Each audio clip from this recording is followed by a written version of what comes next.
जन्माष्टमी की धूम पूरे देश में बड़े ही हर्षोल्लास के साथ ये त्योहार मनाया जा रहा है। इस त्योहार को कोई त्योहार के रूप में नहीं मनाता है, ये ऐसे मनता है जैसे अपने ही घर किसी नन्हे लल्ला का जन्म हुआ है। और पूरा देश आज श्री कृष्ण के जन्मोत्सव में ऐसा रंगा रंगा नजर आता है कि हर तरफ इसकी धूम मची नजर आती है।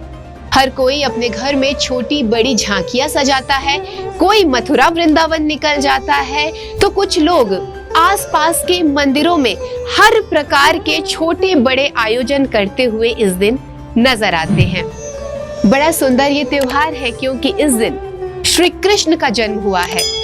भाद्रपद के कृष्ण के इस जन्म को ही, जन्मोत्सव को ही इस हम त्योहार के रूप में मनाते हैं जिसे कृष्ण जन्माष्टमी कहते हैं। तो हम अपने इस कार्यक्रम में आपको बड़ी विशेष बातें बताएंगे, बड़ी सुंदर चर्चा करेंगे। अपने इस कार्यक्रम में हम आपको लला के जन्म की तो बातें बताएंगे, साथ ही साथ ये भी बताएंगे कि किस तरह से आप इस दिन कान्हा को प्रसन्न करें, कैसा भोग लगाएं, कैसी तैयारियां करें, क्या कुछ उनके श्रृंगार करें और कैसे उनके स्वरूप को सजाएं। और इस पर बहुत सुंदर चर्चा करने के लिए हमारे साथ मौजूद हैं अंतर्राष्ट्रीय ख्याति प्राप्त ऐसे एस्ट्रोलॉजर जो सिर्फ एस्ट्रोलॉजर ही नहीं हैं बल्कि आध्यात्मिकता का परचम लगातार देश ही नहीं विदेशों में भी लहरा रहे हैं, डॉक्टर अनूप जायसवाल जी। आइए उनका स्वागत करते हैं। आपका बहुत बहुत स्वागत है डॉक्टर साहब। राधे राधे राधे। जय श्री राधे। डॉक्टर साहब, उत्सव ही बड़ा सुंदर है कि शब्दों की कमी सी पड़ती नजर आती है। आज पूरे देश में, पूरे विश्व में कृष्ण के जन्म का उत्सव मनाया जा रहा है, क्या कुछ कहना चाहेंगे?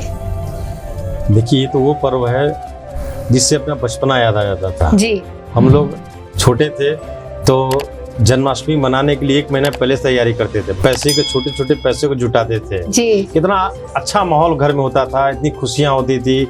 हम लोग जो है भगवान की छोटी छोटी श्रृंगार के लिए वस्तुएं खरीदा करते थे, छोटे छोटे खिलौने खरीदा करते थे, छोटे छोटे पहाड़ खरीदा करते थे, पैसे जुटाया करते थे, अपने सारे खर्च रोक दिया करते। वो क्या अच्छा बचपना था।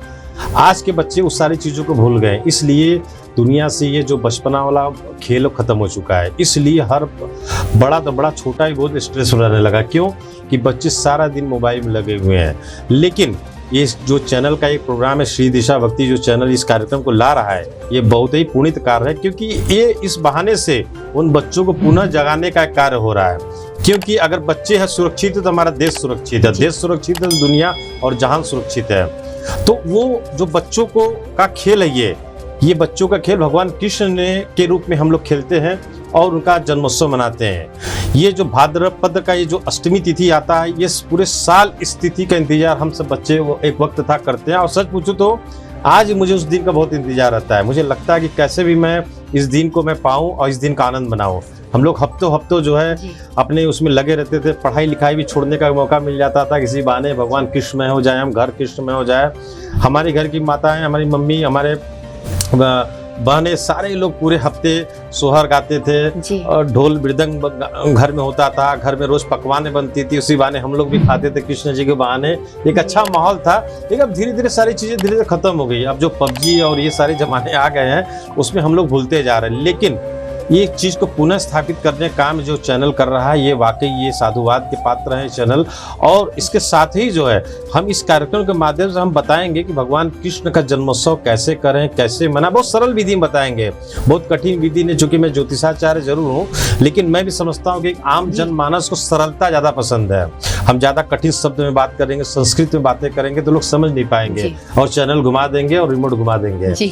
तो हम इस चैनल के माध्यम से आज के कार्यक्रम को बहुत सरल और सुगम बनाने का प्रयास करेंगे और भगवान कृष्ण को कैसे सजाएं, उनका सोहर कैसे गाएं, उनमें मंत्रों का जाप कैसे करें, कैसे प्रसाद का वितरण करें कि हमारा पूरा साल सुरक्षित और सुंदर हो।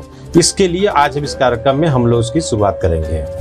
जी बिल्कुल। तो माहौल तो हर तरफ खुशियों का है, लेकिन जैसा कि डॉक्टर साहब ने कहा, बिल्कुल सही कहा कि आधुनिकता के इस दौर में वो रंग, वो मस्ती, वो खुशहाली कहीं खो सी गई है। जब हम बचपन में चंदा इकट्ठा करते थे और अपने घर की, अपने मोहल्ले की झांकी को सबसे सुंदर बनाने का प्रयास करते थे, लेकिन ये उत्सव जो है ऐसा है कि चाहे जितना आधुनिक हो जाए, भले ही अब हम एक दिन के लिए इसमें जुड़े, लेकिन जुड़ते अवश्य हैं। तो आइए इसी पर चर्चा करते हैं।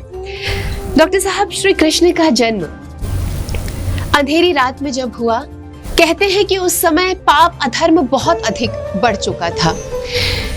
हमारे जो वो समय था, वो दौर था, मैं चाहूंगी उसमें थोड़ा सा हमें पीछे की ओर ले जाते हुए उन दर्शनों को करवाएं, एक बार फिर से हमें कृष्णमय बनाएं। मैं चाहूंगी कि उनके जन्म से जुड़ी कुछ लीलाएं आज आप हमारे दर्शकों के सामने रखें। देखिए, जैसा कि हम लोग जानते हैं कि जब भगवान कृष्ण का जन्म हुआ, उनकी माता जो है कारागार में थी, कैद थी, उनके पिता कैद में थे। लेकिन जैसे भगवान कृष्ण का जन्म होता है, अवतार होता है, पूरी सृष्टि में चारों तरफ खुशियां मच जाती है, क्योंकि साक्षात भगवान विष्णु ने वो अवतार लिया था। और भगवान विष्णु कौन है? जैसा कि आप सब जानते हैं कि वो साक्षात सृष्टि के संचालक हैं। उनकी तमाम लीलाएं हैं, तमाम उनके जो है अलग अलग हम उनकी गाथाएं सुनते हैं। तो जब भगवान कृष्ण ने जन्म लिया धरती पर, तो चारों तरफ उस रात को भी जो है चिड़िया सब चहचहाने लगी थी, सारे पंछी एकदम प्रसन्नता से नाचने लगे थे, मोर जंगल में नाचने लगे थे। सब हमारे शास्त्रों में वर्णन है। चारों तरफ खुशियां आ गई थी। जहां चारों तरफ पाप का अंधकार था, वहीं पर एक जो है मुक्ति का रोशनी जगने लगी थी, और लोग जो है अपने घरों में प्रसन्नता से अनुभव कर रहे थे, कहीं कुछ हुआ, कहीं कुछ हुआ। बाद में जब चीज़ों को पता लगा कि भगवान कृष्ण का उनका जन्म हुआ, भगवान विष्णु का एक अवतार के रूप में जन्म हुआ, चूंकि वो पूर्व से निर्धारित सारी कथा हैं और लोग जानते भी, उस विषय में ज़्यादा नहीं जाएंगे हम, क्योंकि कार्यक्रम शॉर्ट है और चीज़ें बड़ी हैं। तो जन्म के बाद से जो जिस तरीके से लोगों में उत्साह आया, लोगों में खुशियाँ आई, और पाप का भांडा फूटा, और जो लोगों का पुण्य का एक नया प्रादुर्भाव हुआ, और अच्छे लोगों का उनको मौका मिला। भगवान कृष्ण जैसे से बड़े होते चल गए, वैसे वैसे सारे जितने राक्षस थे, जितने इस तरह के जो लोग थे जो कि इस सृष्टि में हाहाकार मचाए हुए थे, साधु संतों के लिए अत्याचार का कारक बने हुए थे, उन लोग की भी भगवान कृष्ण मुक्ति करते हैं। और साथ ही जब भगवान कृष्ण जाने लगे, कलयुग का प्रारंभ हुआ, और कलयुग के प्रारंभ के बाद पुनः वो पाप धीरे धीरे बढ़ने लगा। अभी कलयुग मात्र 5263 साल पूरा हुआ है, और हम ये जरूर चाहेंगे कि अभी ये कलयुग तो पूर्ण रूप से नहीं आया है, लेकिन जो पाप का पराकाष्ठा चल रहा है, उसकी मुक्त करने की सिर्फ पावर भगवान कृष्ण के अंदर है। हम इस कार्यक्रम के माध्यम से, जन्माष्टमी के माध्यम से, हम ये कहना चाहेंगे कि अपने घर घर में जन्माष्टमी मनाएं, और उस दिन भगवान कृष्ण की गाथा गाएं, भगवान कृष्ण के रूप को, उनके सारे अवतार को उनको सजाएं, घर के अंदर पकवान बनाएं, और प्रसाद के रूप में लोगों को बांटे, क्योंकि प्रसाद खाना भी अपने दिमाग को संतुष्टि, मुक्ति देता है। जो हमारे अंदर भी जो नेगेटिव चीज़ें आ जाती हैं, जिसके कारण हम अलग अनैतिक कार्य करना शुरू करते हैं, प्रसाद, उनके चढ़े हुए प्रसाद मात्र से, जन्म के समय का चढ़ा हुआ प्रसाद ही हमारे लिए अमृत हो जाता है, और वो अमृत हमारे जीवन को सुरक्षित कर देता है, और जीवन में जो है और हमारे क्षेत्र में हमें खुशियाँ ला देता है, और पुनः जो है उस काल का वर्णन आ जाता है, और पाप से मुक्ति मिलती है,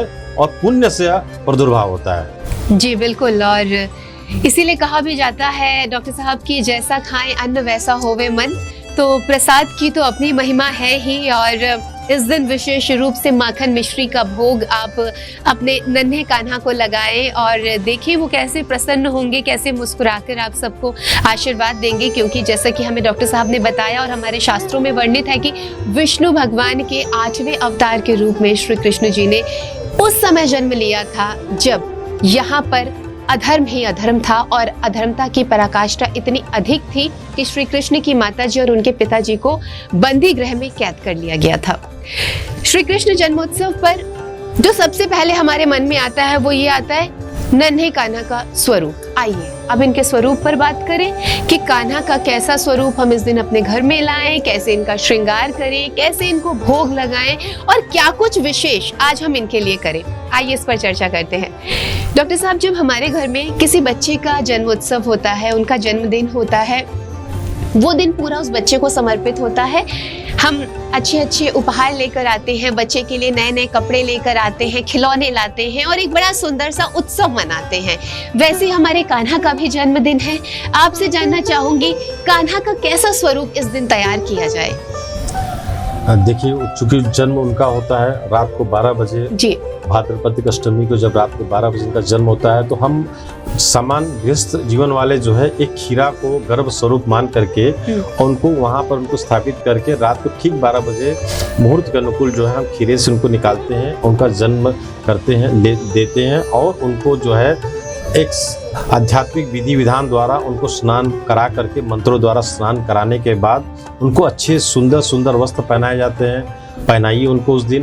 पहनाने के बाद जैसे आप देख रहे हैं, इनका स्वरूप यहाँ पर लगा हुआ है, आप देख सकते हैं इनका बाल स्वरूप है। ये कृष्ण का बाल स्वरूप जो होता है, ये बात बताता है कि हम सब का के अंतर मन में बाल स्वरूप है। हम सब कहीं न कहीं दिल से बच्चे होते हैं, लेकिन हम लोग क्या होता है, सामाजिक बोझ में इतने बढ़ते चल जाते हैं कि अपने उस स्वरूप को खो देते हैं। और जिस दिन अपने उस स्वरूप को खोते हैं उस दिन स्वयं खो जाते हैं, क्योंकि हमारा जब तक बाल स्वरूप अंदर जिंदा होता है तब तक हम जिंदा होते हैं। लेकिन जिस दिन हम बड़े हो जाते हैं दिमागी रूप से, उस दिन से उसी एक दिन से हम तिल तिल करके मरने लगते हैं। तो ये बात कहीं न कहीं सूचक घोतक है कि हम जन्माष्टमी के दौरान हम वापस अपने स्वरूप को बाल स्वरूप में ले आए, सारे अपने अहम को छोड़ दें, सारे अपने ईगो को छोड़ें। जैसे भगवान कृष्ण सरल थे, साक्षात भगवान होकर के भी वो जो है माखन चुराते थे। ये स्वरूप है, ये बहाना मात्र है कि मैं कौन हूँ, मैं निश्चल हूँ, मैं स्वयं शक्तिशाली हूँ, मैं सब कुछ ब्रह्मांड को का संचालक हूँ, लेकिन फिर भी मैं एकदम निश्चल हूँ। मैं माखन चुराता हूँ, मार भी खाता हूँ, गाय को भी चराता हूँ,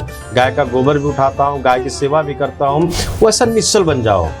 जिस दिन इंसान अपने को वापस उस रूप में ले आता है, उसकी सारी समस्या समाप्त हो जाती है और इससे ईश्वर उसके निकट आ जाता है। ईश्वर हमसे क्यों दूर होता है? हमारे छल कपट, दुर्बुद्धि, ज्ञान, ज्यादा ज्ञान होना, ज्यादा बड़ी बड़ी बातें करना, छोटी छोटी बातों को ईगो में लेना, ये सब उस जन्माष्टमी में ये बात का होता है कि आप उसको स्वीकार करो। साक्षात भगवान ने उसको स्वीकार किया था, तो हम एक मानव है, हम तो 40, 50, 60 साल के लिए आए हैं, भगवान तो अनंत काल के लिए हैं। तो ऐसे परिस्थिति में आपको ये आभास कराता है कि आप वो बनो। ये बड़ी सात्विक बात है, लेकिन वो समझने की बात है कि आप वो बनो, निश्चल बनो और बन करके आप जो है भगवान कृष्णमय बन जाओ, राधामय बन जाओ। आप देखोगे आपकी जिंदगी की सारी समस्याएं समाप्त हो जाएंगी, आपके जीवन में खुशियां आ जाएंगी। आपको किसी के दर पर भटकने की जरूरत नहीं है, किसी से मांगने की जरूरत नहीं, किसी के आगे रोने की जरूरत नहीं है। आप साक्षात प्रभु के शरण में रहो। वो आपके घर में आए हैं, विराजे हैं, आपको भाव से उनके पास जाओ, भाव से उनके पास अपनी अरदास रखो। मत बहुत मीठा मीठा और मीठा पकवान लगाओ, बहुत खर्च मत करो, लेकिन भाव दो आप उनको, क्योंकि वो इस रूप के भूखे हैं। भगवान आपका कोई मिठाई नहीं खाते, कोई प्रसाद नहीं खाते, कोई लड्डू और हलवा नहीं खाते आपका, वो भाव खाते हैं। आप भाव से निश्चल हो के आंखों से अविरल आंसू बहाओ, उनके सामने अपनी अरदास रखो, लेकिन रखने के पहले खुद वो बन जाओ। क्या होता है, लोग आंसू तो बहाते हैं अपने मतलब के लिए, लेकिन जैसे मतलब पूर्ण होता है वापस हो जाते हैं। नहीं, आप निश्चल बन जाओ। देखो आपकी समस्या समाज, मैंने खुद अपना देखा अपनी जिंदगी में, मैंने भी बहुत, मैं नीचे से उठा हूँ, लेकिन जब जब मैं उनके पास अपनी अरदास लगाता हूँ, मुझे लगता है सारी चीजें मेरी पूर्ण हो जाती है। क्यों? कि निश्चल मन से आप वहाँ जाते हो। आप देखो, आप जो आप वृंदावन चल जाओ, आप मथुरा चल जाओ, आप देखो कैसे बड़े बड़े लोग अपने को एकदम निश्चल होकर के वहाँ पर रोते हैं, गाते हैं, नाचते हैं। आप जो है इस्कॉन टेम्पल चल जाओ, बड़े बड़े लोग, बड़े बड़े फॉरेनर अपनी जिंदगी को छोड़कर, वो फॉरनों की संपत्ति छोड़ करके, उनकी उस शक्ति को समझ करके आते हैं और निश्चल होकर ढोल बजाते हैं, नाचते हैं।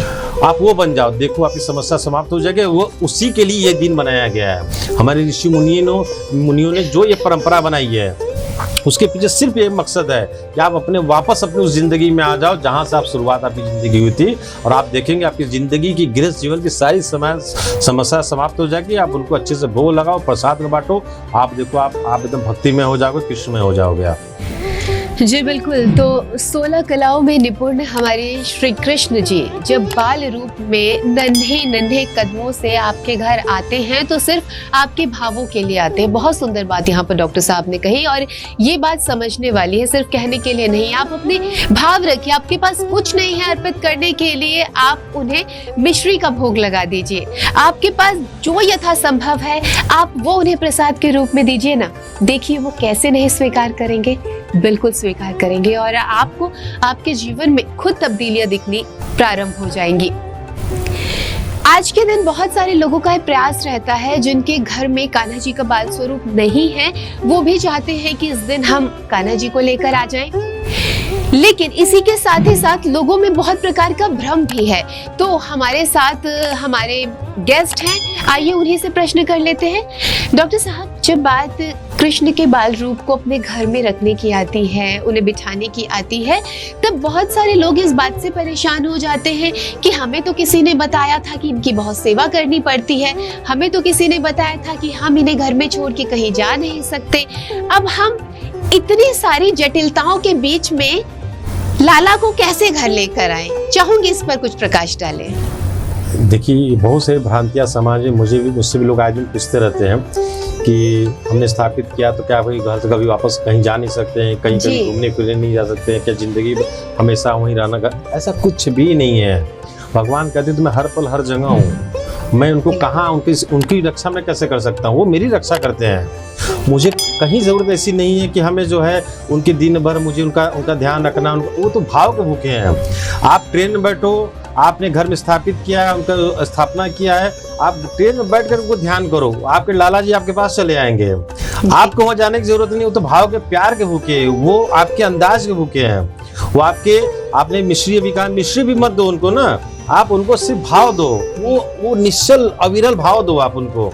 आप देखोगे कि आप ट्रेन में बैठे हो, फ्लाइट बैठे हो, आपको आभास होगा, मुझे हुआ आभास कि साक्षात मेरे कान्हा जी मेरे सामने मौजूद हो गए हैं और मुझे मुसीबत से निकाला। मैं एक बार घटना मेरे साथ घटी थी, कहीं मैं आउट ऑफ इंडिया में था, ऐसी कुछ घटनाएं घटी, मेरे साथ कुछ दुर्घटना हुई और मुझे लगा मैं जीवन मृत्यु को देख रहा हूँ। और मैंने आंख बंद करके एक क्षण के लिए अपने लाला को याद किया और लगा कि कोई शक्ति मुझे आई और वहाँ से उठा कैसे लेके चले गया, मेरे जीवन बच गया। और ऐसे जगह मैं फंसा हुआ था जहाँ मैं कह भी नहीं सकता। वो अफ्रीका का एक देश था, डरबन, जहाँ पर काले काले लोग रहते हैं। मैं वहाँ पर लाला जी ने मुझे निकाला क्योंकि वो भाव था मेरा। मैं वहाँ से भाव से उनको मैंने याद किया और जैसे लगा मैं बनारस मेरा घर था, मुझे लगा वहाँ से चल के वो अफ्रीका आ गए और सेकंड भर में आए, सेकंड के कुछ क्षण में आए, वो सेकंड से भी कुछ क्षण में आए। तो ये उनको भाव चाहिए। आप भाव से आप करो ना, आप देखो क्या लाभ मिलता है, कितना चमत्कार होता है। कहीं उसमें कहीं आडंबर की जरूरत नहीं, कहीं दिखावे की जरूरत नहीं है, कहीं ड्रेस की जरूरत नहीं है। ये अलग बात है कि आपने अच्छे अच्छे ड्रेस पहना, ये आपका भाव है। आपने उनको अच्छा अच्छा पकवान दिया, ये भाव है। अच्छे अच्छे मुकुट पहना, ये उनका आपका भाव है, ये आपका यथार्थ शक्ति है। आपका भगवान ने सब कुछ दिया है तो आप करो, ये अलग बात है। लेकिन आप भाव जितना दोगे ना वो सबसे बड़ा श्रृंगार है। आप देखिएगा कि आपके सारे कार्य पूर्ण होंगे, चाहे व्यापार का बात हो, बच्चों का बात हो, धन की बात हो, स्वास्थ्य की बात हो, जीवन मृत्यु की बात हो, सब आपके अनुकूल हो जाए मिलेगी और सारे कार्य आपके पूर्ण हो जाएंगे। तो आपके कार्यों की पूर्ति के लिए भी आप नन्हे कान्हा को अपने घर ला सकते हैं। बहुत सारे लोग इस दिन कोई मनोकामना करते हैं और उस कामना के साथ कान्हा को घर पर लेकर आते हैं और उनके सामने प्रार्थना करते हैं कि हे प्रभु, हम आपको बाल रूप में अपने घर पर लेकर आए हैं, आप हमारी यह मनोकामना सिद्ध कीजिए। और जैसे कि बताए डॉक्टर साहब और लगातार बता रहे, कार्यक्रम के प्रारंभ से ही बताते आ रहे हैं कि वो सिर्फ भाव के भूखे हैं। लेकिन जैसे हर माता पिता का दिल करता है कि वो अपने बच्चों के लिए कुछ विशेष करें, ऐसा ही निश्चित रूप से आपका भी मन करता है।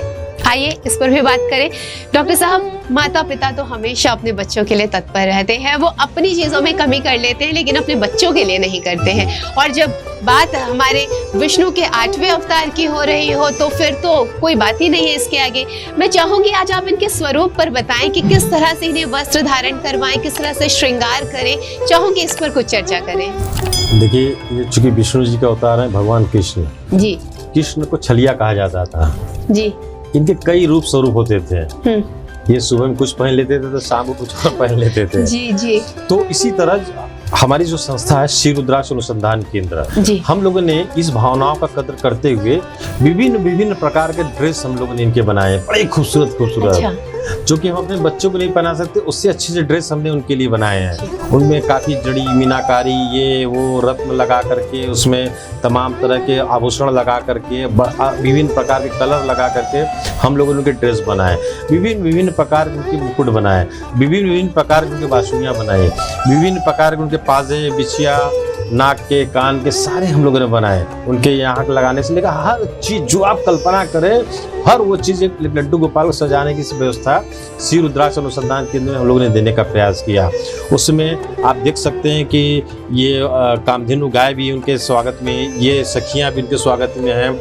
इतनी छोटी से लेकर बड़ी से बड़ी चीज तक हम लोगों ने देने का प्रयास किया। ड्रेस के तो इतने ज्यादा हम लोग वैरायटीज हम लोगों ने बना दिया। कम से कम एक लड्डू गोपाल ही एक ऐसे भगवान है जिन कम से कम 12 से 13 हजार डिजाइन के ड्रेस हम लोगों ने रखे हैं। और छोटे से लड्डू गोपाल से लेकर बड़े तक लड्डू गोपाल तक के ड्रेस हम लोगों ने रखे, क्योंकि भगवान कृष्ण ही एक ऐसे हैं जिनको विभिन्न प्रकार के ड्रेस पहनाया जाता है। आप देखिए भगवान शिव को, गणेश जी को, हनुमान जी को, किसी को ड्रेस नहीं पहनाया जाता है, क्योंकि भगवान कृष्ण ही ऐसे थे जो छलिया और मोहक रूप में हर पर अपने अवतार को दिखाते थे।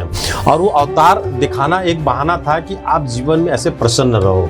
ये ड्रेस पहनना एक बहाना था कि आप जीवन में इस तरीके से अपने जीवन को आनंदित रखो।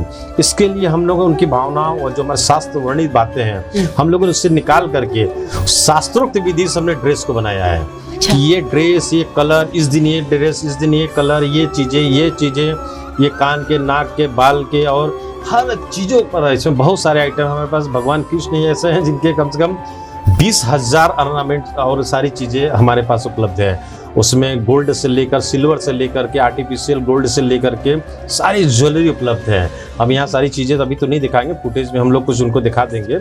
इतनी सारी चीजें हम लोगों ने बनाया, आप सोच नहीं सकते। आप उनको पहनाइए, उनसे भाव से पहनाइए। अगर आप सक्षम हैं, भगवान ने आपको दिया है, तो अच्छे से अच्छे ड्रेस पहनाइए, अच्छे से मुकुट पहनाइए, और आप देखेंगे भगवान कृष्ण कैसे प्रसन्न होते हैं। लेकिन इसके साथ भाव जरूर रखिए, न कि आप लाखों रुपए की ज्वेलरी पहना दिया, भाव आपका कुछ नहीं हो।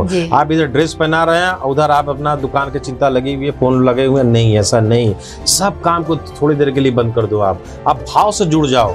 आप 2 रुपए का कम कपड़ा पहना, भगवान प्रसन्न है, लेकिन अपने भाव, अपनी अभिव्यक्ति, अपना समर्पण, इसको पर्याप्त रखोगे, आप देखोगे कि आपके सारे कार्य पूर्ण होंगे। भगवान कृष्ण स्वयं प्रसन्न होकर के आपके बीच में नित्य मुद्दा में आपको मिल जाएंगे। बिल्कुल।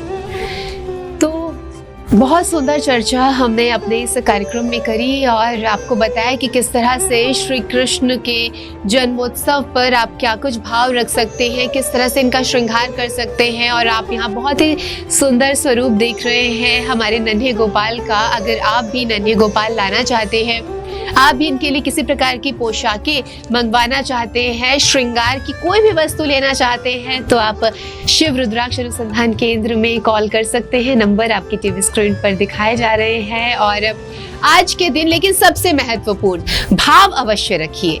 भाव के अभाव में कुछ भी मत कीजिए, थोड़ा सा कीजिए, लेकिन पूर्ण निष्ठा के साथ, पूर्ण समर्पण के साथ। आज के लिए हमारे इस विशेष कार्यक्रम में बस इतना ही। लेती हूँ आप सबसे आज्ञा और विदा, लेकिन उससे पहले बहुत बहुत आभार व्यक्त करना चाहूंगी डॉक्टर साहब का। आपका बहुत बहुत धन्यवाद और आपको कृष्ण जन्माष्टमी की बहुत सारी शुभकामनाएं। जय श्री कृष्ण। जय श्री कृष्ण। जय श्री कृष्ण, जय श्री राधे। आप तमाम दर्शकों को एक बार फिर चलते चलते श्री कृष्ण जन्माष्टमी की हार्दिक शुभकामनाएं। और आप देखते रहिए आपका प्रिय श्री दिशा भक्ति टीवी।